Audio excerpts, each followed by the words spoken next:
we're going to talk about that great country and the fact that the vast majority of people here now distrust the media on a really frightening level. And it's only a topic of conversation because Rainn Wilson played Dwight Schrute on The Office. Okay, if you're familiar with Dunder Mifflin, then if you know Scranton Wilkes-Barre anyway, which is where Kennedy and I were this past Saturday night for the Slots and Sluts tour in Mohican, Pennsylvania, then you probably know all about Dwight Schrute. You probably know all about The Office, and you're probably very familiar with the actor Rainn Wilson. That being said, he was doing a podcast yesterday where he got into it with Stephanie Ruhle, and he was talking about the fact that there's no longer trust in the media, and he associated a lot of that distrust with the fact that we were lied to by Joe Biden. Stephanie Ruhle, of course, pushed back, and I'll give you the back and forth here.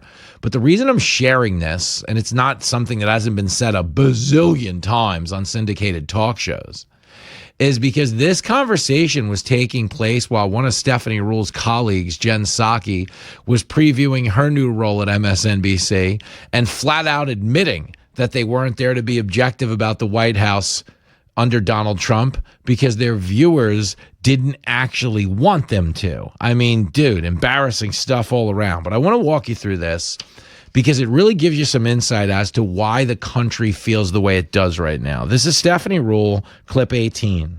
We are seeing a huge loss in trust of all of our institutions. It's the media, it's medicine, it's banking. It's a huge problem because when you think about democracy and all of these pillars, they need to stand tall. They need to stand strong. And sort of losing that trust is not by accident. It's by design. If you remember when President Trump was running the first time, Steve Bannon once said, the goal is to blow the whole thing up. And so I think that you've got mistakes made or things starting to slip while at the same time there's a concerted effort to destroy the media. Because the media, the news media is, in my opinion, the last line of defense of holding power accountable. You don't have a clue. Now, to be clear, okay, it is not by design that the media is failing. It is by the media's fault that the media is failing. And what do I mean about that? Steve Bannon said the goal is to blow the whole thing up. Steve Bannon, who's not nothing to do with Trump world now, he's not in that orbit. He could pretend on the outside, but he's not involved. But Steve Bannon did not make the media pretend Trump colluded with Russia. Steve Bannon did not make the media lie again and say Hunter Biden's laptop was Russian disinformation. Steve Bannon didn't make the media lie about the efficacy of the COVID vaccine. Steve Bannon didn't make the media lie about whether or not Trump called dead veterans suckers and losers. Steve Bannon didn't make the media lie about the border. Steve Bannon didn't make the media lie about the economy. The media has literally lied to you about every issue of consequence in the last 10 years. If there's an erosion of trust in the media, it's because of the media. Straight up. She talks about medicine. They don't trust medicine the same way. Why?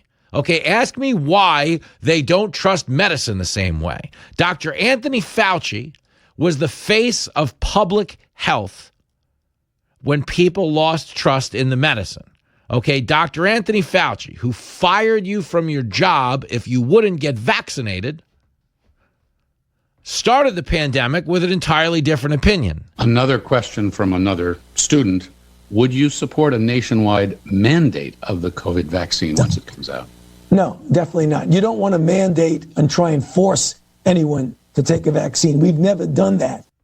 Okay, no, we would never do that. We don't want to be mandating from the federal government to the general population. It would be unenforceable and not appropriate. So Dr. Fauci started with no, we would not mandate the vaccine.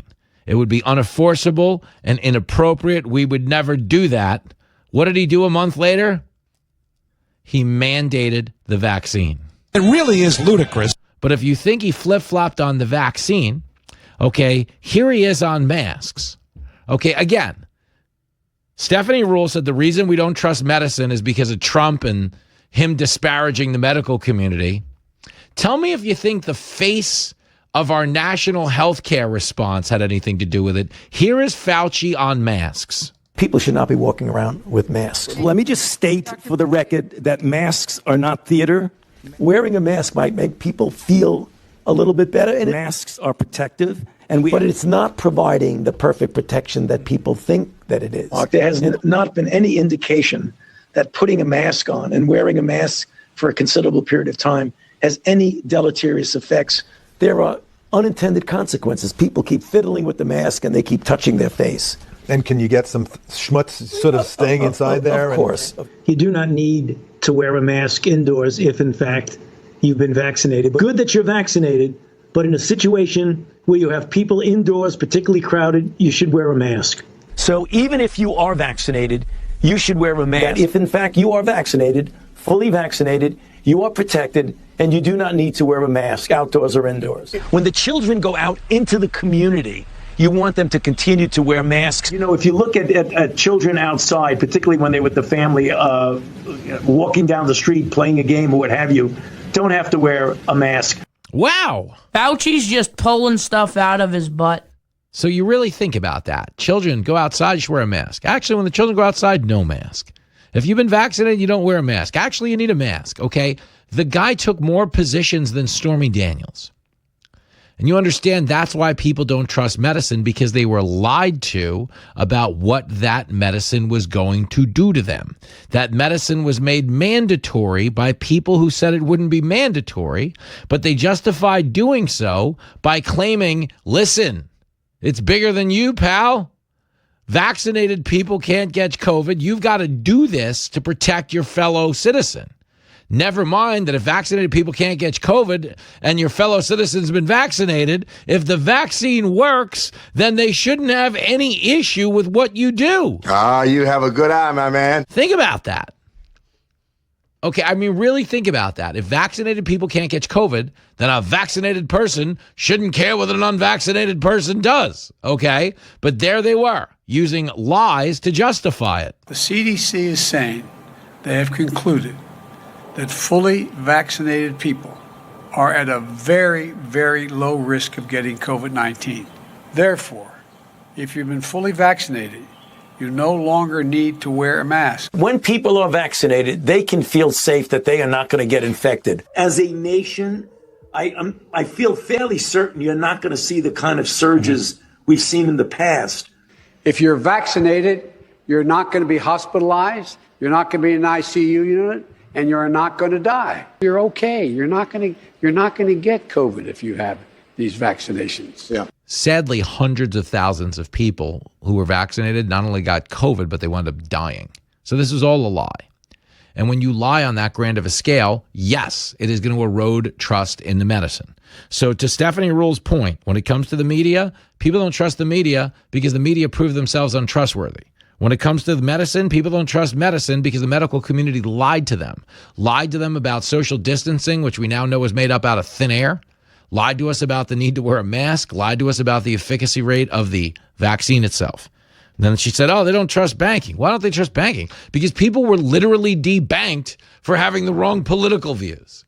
You were told, well, you think vaccinated people can catch COVID? We can't have you spreading that. That's misinformation. You're banned from the bank. Whoa. You think Hunter Biden was dealing with Russia?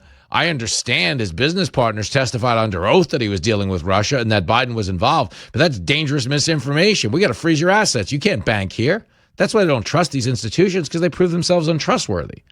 If Trump comes out and says Sydney Sweeney has small boobs, no one's going to walk down the street believing she has small boobs. Why? Because she has big boobs. Weird analogy, but the point is, when it comes to the media, Trump calling them liars is not why they believe they were liars.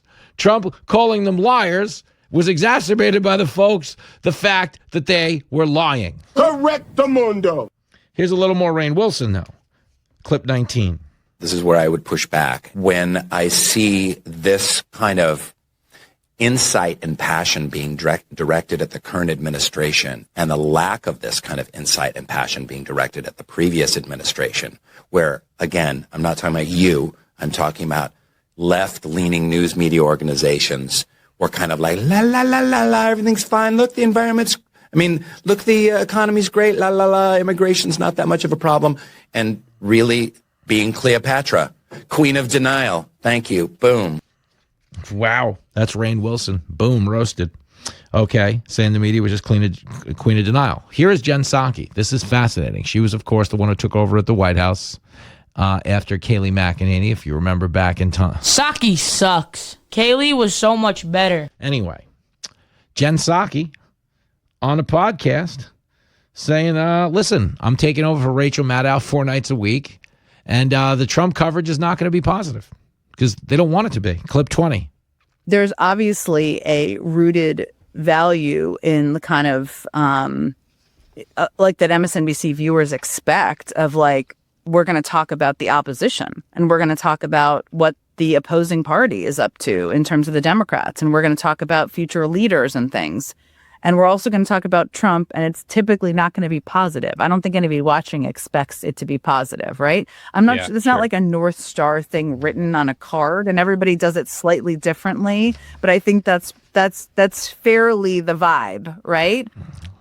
Wow. So there's not going to be positive coverage of Trump because people don't expect it on our channel. Journalism in this country is dead and buried. Straight up, because they're flat out admitting to you, oh, we're not here to report objectively.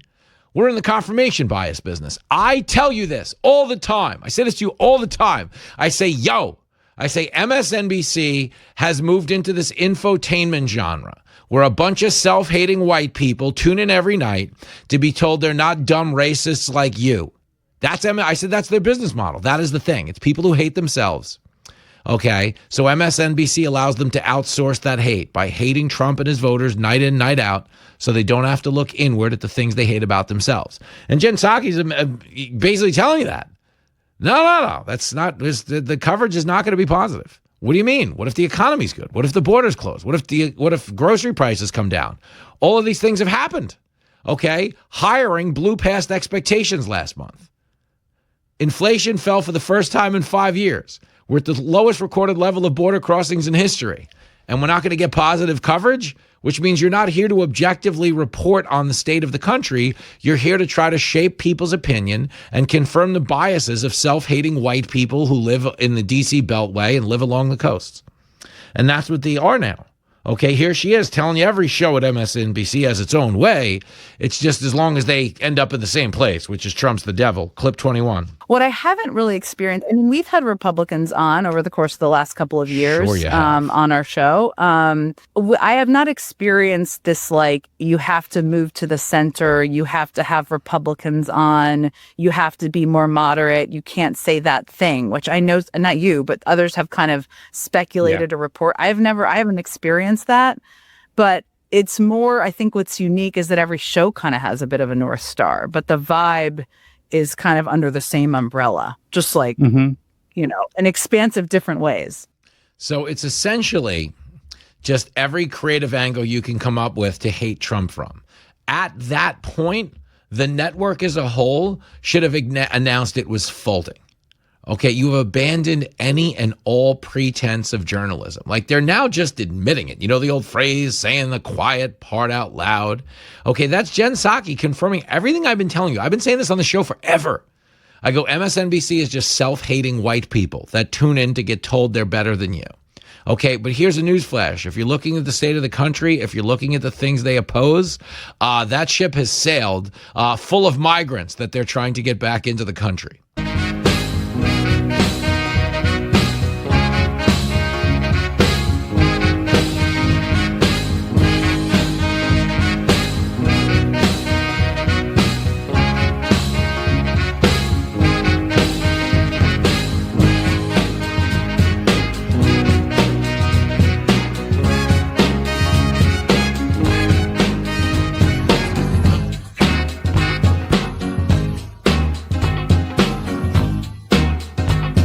There it is, Fox Across America with Jimmy Failla.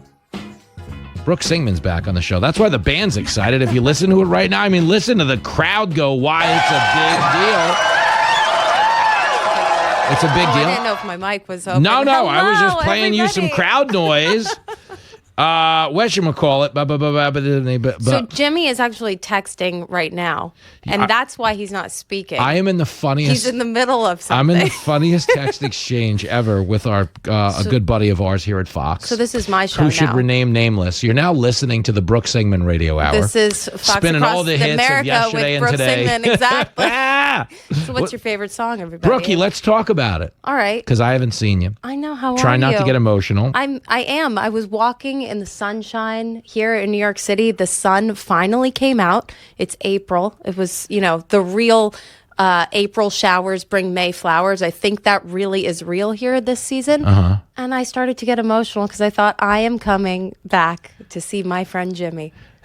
You are, and you have. And here I am. And the world's a better place for it. It is. And since we need to bring some people some really substantive information, I will say Jackets with Jimmy is still a thing. But today we have a ivory trench coat. Yes, to you do. Get us into the spring season. It's that time of year. It's that time of year. You look and like you that's just where we are. hosted the White House Easter egg roll. Thank you so much. That's a vibe. You know what? I was really excited to see the First Lady's trench coat yesterday because I similarly have a trench coat just like that. Amen. And I thought, okay, I'm on point with my fashion then. Brooke Singman's here. She's starting a Melania Trump cover band. I am. Apparently. That's what we've learned today. Yeah, that's what we found out so far. Exactly. So this is like a 20,000-foot view discussion of a story going on at the White House. It is. The media wants people to believe Pete Hexath is on his way out with the president. But if Levitt says no and Trump says no, then he's not on his way out. And I that's know. It. So here's the deal. Uh-huh. What they really should be doing is, maybe break some different kind of news related to Pete Hexath at this point from the Pentagon about some sort, not defense plans, because that's what he's in trouble with the media for. But I mean, the storyline just needs to shift. The media needs another shiny object to look at with regard to Secretary Hexath, because the president has said numerous times that he stands with Pete. There's no issue here.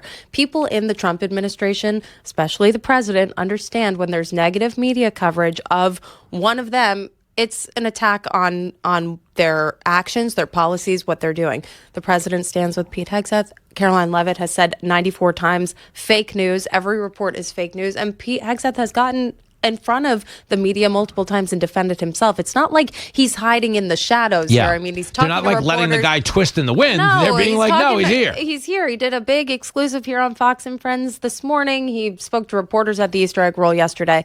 It doesn't even feel like at least as a reporter to me, and interpreting this response from the White House, from the administration, it doesn't even seem like we have to clean up in aisle 7. It's like, no, he's out front. Everybody's out there. No one's like avoiding or dodging questions about anything, weird. right? Yeah, because... But you need something to focus on. We are journalists. We're in media. You need something to focus on, and that's what they want to cover. It was Doge last week. Yeah. Right? It was Doge last month. It's all of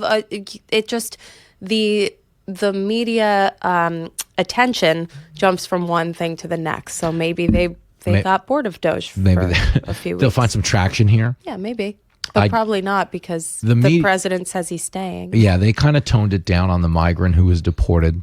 Oh. They thought that was the angle for a while. Right. I mean, the Democrats still do. Like some of the elected officials going on. Four Democrats from the House of Representatives went to El Salvador to visit him. But my favorite thing was the president's Truth Social post when he said the Democrats made him out to be a nice father until they saw that he had MS-13 tattooed on his knuckles. That is what the president posted on Truth Social. And it's like, well, that was true. Yeah, that matters. And that's what they keep trying to do is... It's really weird to me, but I don't know what they have against. I don't want to say like, oh, they hate the American people. I'm not, putting myself in that position, but it's so weird how everything is the priority but the American people, meaning. Well, totally. Yeah. If you're like starting a family or you're like a single mom, I don't think you care that an MS-13 gang member was deported. I don't think you care. Absolutely not. But this is why President Trump won. And so I know, but how could they be that bad? Is what I don't. They have to know. They get research. They get feedback. They can't. Do they really just not? Some people can't help themselves. You know this. I know, but you're not talking about one person or 10 people. You're talking about millions of people. The machine can't help itself. So that's what it is. You want to know? Machine you make a good point, right? And the Democrats can't help themselves. The media has a certain worldview, and that worldview is yes, they want mass migration, they want open borders, they want these things. And they're not going to give up on them just because the stupid voters don't agree with them. Right. They're just going to stay the course let's convince the until voters. maybe sentiments change. Exactly. It is so crazy to me, though, because if you think about like the old adage, the customer's always right. Like if you think about me as a cab driver, when I was a cab driver, if someone got into my cab and they were like, I'm going to 58th and 6th, I wouldn't turn around and go, you should try 73rd and 8th. They'd be like, what's wrong with you? But that's what they're doing. Right. They're like, we want a secure border. They're like, no, you should try. Well, I mean, a lot of Republican lawmakers have been making the point that these Democrats that are traveling to El Salvador to make sure that there's a proof of life check for this alleged MS-13 gang member who was deported, those are the same Democrats that will not support angel mothers, will not shed a tear for an American young student who's been murdered and raped by an illegal immigrant in our country. Yeah. So it just doesn't really make any sense. Yep. But you know what? We have on Fox News Digital right now, some Republican lawmakers are trolling their Democratic colleagues and saying, you know what? Sure, let the taxpayer continue to pay for your trip to El Salvador. Live stream it. Let us see what's going on down there. Show us Take the money. Show us know? the drinks. So I don't know. It's we took it to the Great Brooks segment, and it's also so funny on the tattoo one. They're like, wow, it's because he's got gang tattoos. Doesn't mean he's in the gang. Who in their right mind gets tattoos that might get you killed? Do you not have an MS-13 tattoo on your knuckles, Jimmy? Like, what I do? Just kidding. I don't. I know, but it's like so insane.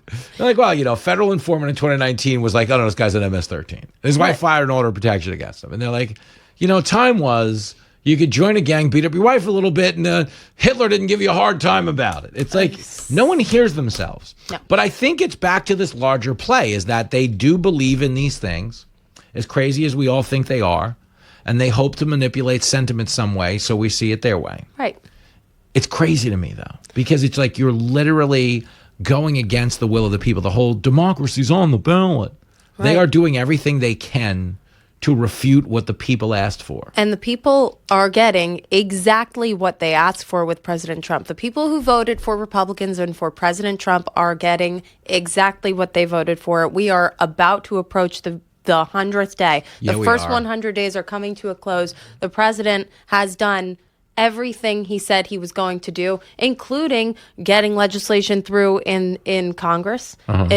They're working on their big, beautiful bill. They were able to get the CR through, the budget through. I mean, everything that Trump said he was going to do, he's doing. Yeah. And so that is the mandate that he had from the American people. Yep. And he's doing it. So if the media doesn't like it and Democrats don't like it, well, he won. Yep. And a lot of Americans really do like it. You're damn right they do, Brookie. Yeah, they do. They do. And it's wild. And that's where, even when it comes to immigration, his net approval is like plus 10.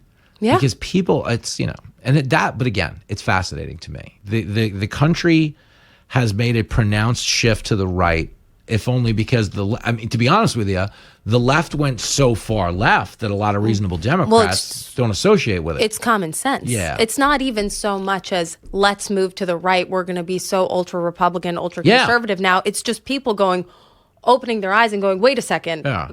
Hello, I woke up. Yeah. Oh my gosh. But isn't it so funny when you see somebody like Larry David write a Trump is Hitler op-ed? Like, as a Jewish person, that Larry David is, you'd think you'd understand the consequence of the Holocaust, and that, Trump is trying to shrink the size of the government. Right. Like Hitler was... That's the exact principle of, you're in political science 101 on your first day of freshman year of college. Okay, Republicans and conservatives want small government, Democrats and liberals want big government. That's it. Yeah. He's a Republican president. He wants to shrink the size of the government, cut waste, fraud, and abuse. Like, what? Why is that? This dude was trying to take over every single government in the world, create a master race along the way. And I promise you, he wasn't entertaining appellate court judges thwarting his agenda. You know what I'm saying? Trump is actually playing by the rules, but it's fascinating to me. And I think part of the problem is, we always talk about how if you only converse with people who agree with you, a lot of your dumb ideas become factual. Yes. And I think that's Hollywood. I think that is spot on. I think you're totally right, because there is kind of like Democrats are friends with Democrats. Republicans seem to be able to be friends with Democrats also. Yeah. But Democrats don't want to be friends with Republicans. Not even a little. Not even a little. What is he mad at Bill Maher for? He's like, he went and talked to the guy. Right. So he's just supposed to have in America where you don't talk to the people you disagree with ever again? I mean, that's the beauty of America. Yeah. The discourse is America. Thank you. Yes. E pluribus unum, Brookie, out of many, one. That's exactly. That's you. the hook. See, so what else is new? What can I tell you, Brookie? I was everywhere last week doing comedy.